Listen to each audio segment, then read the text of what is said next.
यह कहानी है थार के एक पुराने सुनसान रेगिस्तान की, जहां एक वीरान किला था जो सदियों से रेत में दफन था। इस किले के बारे में गांव वालों का मानना था कि वह किला मनहूस है और वहां कोई न जाए। लेकिन एक ऊंट चराने वाली लड़की नूरा रोज अपने ऊंटों को चराते हुए किले के पास से गुजरती थी। एक दिन अचानक तेज आंधी आई और तूफानी रेत ने किले का एक पुराना कमरा खोल दिया।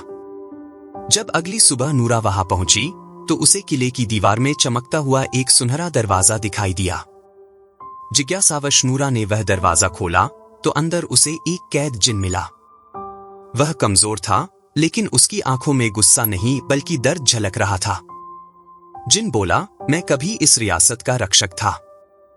एक दिन बादशाह के वजीर ने मुझे धोखे से कैद कर दिया क्योंकि वह खजाना खुद रखना चाहता था। अब मैं आजाद हूं, लेकिन अभी भी मेरी शक्ति पूरी नहीं है। अगर तुम मेरा बदला लेने में मेरी मदद करोगी तो मैं तुम्हें अपनी शक्ति का वारिस बना दूंगा। नूरा ने डरते हुए भी हिम्मत दिखाई और जिन की मदद करने का फैसला किया।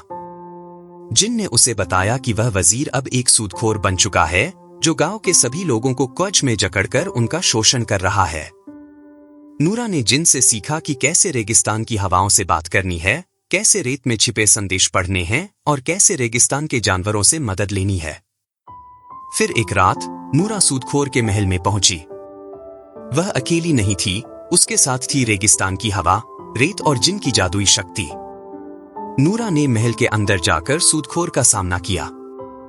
सूदखोर ने जादू से खुद को एक भयानक दैत्य में बदल लिया, पर नूरा ने एक जादुई घेरा बनाकर उसे कैद कर लिया और फिर रेगिस्तान की रेत से उसे जमीन में दफना दिया। जब सब कुछ खत्म हो गया और सूदखोर की जादुई ताकत मिट्टी में समा गई, नूरा और जिन किले के आंगन में खड़े थे। जिन ने नूरा की तरफ देखा और पूछा, तुम एक साधारण ऊंट चराने वाली लड़की हो, फिर यह सब कैसे किया? नूरा मुस्कुराई और बोली, यह सब तुम्हारी ताकत नहीं बल्कि तुम्हारी सच्चाई और हिम्मत का नतीजा है।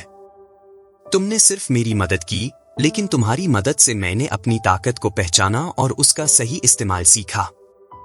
जिन ने सिर झुकाया और कहा, तुमने मुझे सिखाया कि ताकत सिर्फ जादू में नहीं होती बल्कि दिल की सच्चाई और साहस में होती है। नूरा ने जिन से कहा, अब तुम आजाद हो और तुम्हारी ताकत का इस्तेमाल सिर्फ भलाई के लिए होना चाहिए। जिन ने मुस्कुराकर कहा, तुम्हारी बातों में सच्चाई है। मैं वादा करता हूं कि अब से अपनी ताकत का इस्तेमाल सिर्फ लोगों की भलाई के लिए करूंगा। नूरा और जिन ने एक दूसरे को अलविदा कहा और जिन रेगिस्तान की हवाओं में गायब हो गया।